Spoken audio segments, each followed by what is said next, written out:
Alright, magandang gabi na ho sa lahat natin ng mga viewers Luzon, Visayas at Mindanao all over the world. Welcome naman sa ating panibagong video, panibagong reaction, mga ka-action, mga kakamping. Una sa lahat, pagpasensya nyo na po, medyo maingay ang audio natin, gawa ng may lamay ho sa kabila. So may gusto lang po ako na i-share ho sa inyo mga ka-action. Sa totoo lang, follower po ako ng babaeng ito. Pero babasagin ko po ang kanyang kasinungalingan. Entertainment po ang kanyang mga content, nagpapatawa. Oo. Pero dito, biglang sumausaw sa buhay politika. Minsan ka na nga lang sumausaw sa buhay politika, mali-mali pa ang banat mo o paratang mo. Oo. Kung nakikita nyo po yung babae na yan ha, at yung nasa taas na picture mga ka-action. Pero bago po natin yan sunggaban, panoorin at pakinggan nyo muna ang kanyang sinasabi. Ito na po. Guys, gatay gini atong presidente dari Pilipinas, guys, no. Purya gaba, purya saway lang yun. Imbis guys, ang Cebu guys, naigo sa linog, daga na nga kalas nga kinabuhi, daga na nga guba nga balay. Ang bugas guys, imbis ipanghatag, ibaligyan anong tag 20. Ipanghatag na lang ang tato, no. Ngano, ibaligyan pa maging nagtag 20, uy, giatay, uy. Napagitoy lang pa. Unsa, sikan-sikan. Yawa mo rag graduation, unsa na first honor, second honor, top 1, top 2. Kaya na pala mapaso-paso guys, sikan ambo na. Muna butar pa ta. So yun na ho mga ka-action, mga kakamping. Diba grabe pa ang tawa niya? Alam mo, pasensya ka na, Lodi. Pero ngayon hindi na kita Lodi. Babasagin ko na yung kasinungalingan mo. Minsan ka na nga lang sumausaw sa buhay politika. Fake news ka pa. Sinungaling ka pa. Patawa-tawa ka pa. Diba? Sa totoo lang, nagbasa tayo sa mga comment section sa video na yan. Maraming nadismaya. Ano ba talaga ang totoo ng nasa taas na picture? Isumpo natin para mabasa ho natin ang nasa taas na picture.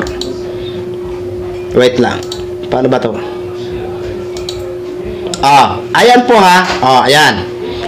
Ayon dito sa may picture na nasa taas ng ulo niya, 20 na bigas agad na pinabuksan ni PBBM para sa mga apektado ng lindol sa Visayas.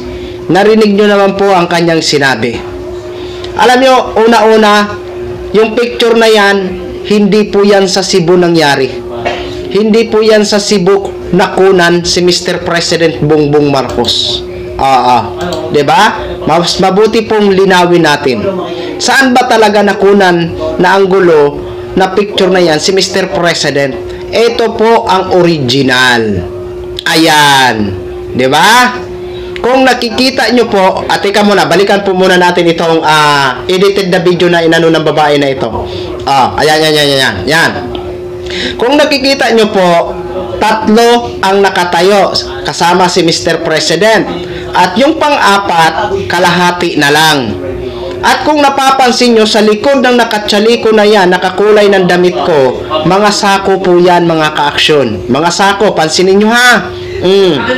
At dito naman, sa pinapatungan ng kaldero, may mga logo. Edited po ito. Direct to the point na po tayo. Ito po ay ginsom ang picture. Sinom ang picture mga ka-action, mga kakamping. Ito po ang original. Ayan. Diba? Nakikita nyo po yung kalahati kanina sa inedit na video na ginsom na nasa ulo ng babae ay ayan na po, whole body na po, at nakikita na po ang ibang portion, no?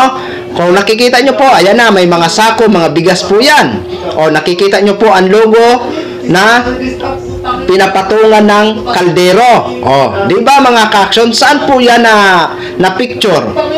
Ayan po. Ito. Basahin natin ito kasi may post to. Ito. Ayan. Kadiwa ng Pangulo in Bienvenido, Bohol, September 5, 2025. President Ferdinand Marcos Jr. led the official lunch in this town today of this flagship food program, Benting Bigas Mayroon na, ang initiative that makes the 20 per kilo rice available to thousands of qualified beneficiaries. Sa Bohol po yan mga ka-action. Diba? Sa Bohol po, ito po ang original picture.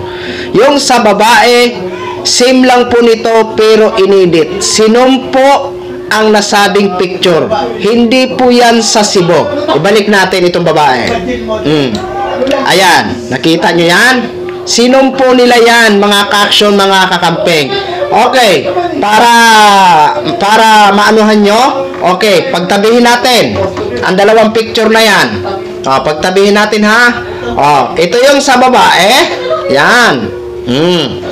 Ito naman ang original picture. Pagmasdan nyo ng mabuti.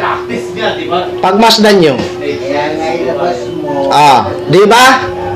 Yan ang pinapakalat ng mga ilan sa atin na mga kababayan. Di ba? Para siraan si Mr. President Bongbong Marcos. Mga Diyos ko, sarap nyo pagmumurahin. Wala na kayong ginagawa talaga sa buhay nyo kung hindi panira ng panira kayo. Di ba? Ano bang makukura nyo sa paninira? Lagi naman kayong supalpal. Hindi naman kayo lumulusot. Diba? Panira kayo ng panira sa Pangulo. Imbis na ipagdasal natin ang mga nasalanta ng kalamidad sa Cebu, maging sa Masbate, sa Davao. Abay, wala na kayong ibang inatupag. Kung hindi kayo panira ng panira, tawa kayo ng tawa. Ang buong akala nyo, totoo ang sinasabi nyo. Fake news naman kayo ng mga aita. Ewan ko na lang to. Naglipana na kayo. Ano ba yan? Pinaglihiba talaga kayo sa mga kasinungalingan? Nakakainis tong mga to eh. Wala nang ginagawa sa buhay nila kundi manira ng manira. Di ba? Imbis na magdamayan tayo dahil ang concern natin dito ang ating mga kababayan na nasalanta ng kalamidad, ay ang iba, bahala na, lipana na ng mga fake news. Yun lang ho mga ka-action, mga kakamping no. Share ko lang ho sa inyo yan. Maraming salamat po sa ating mga viewers Luzon, Visayas at Mindanao all over the world. Ako po ang inyong lingkod, si The Action Man. Good evening, everyone.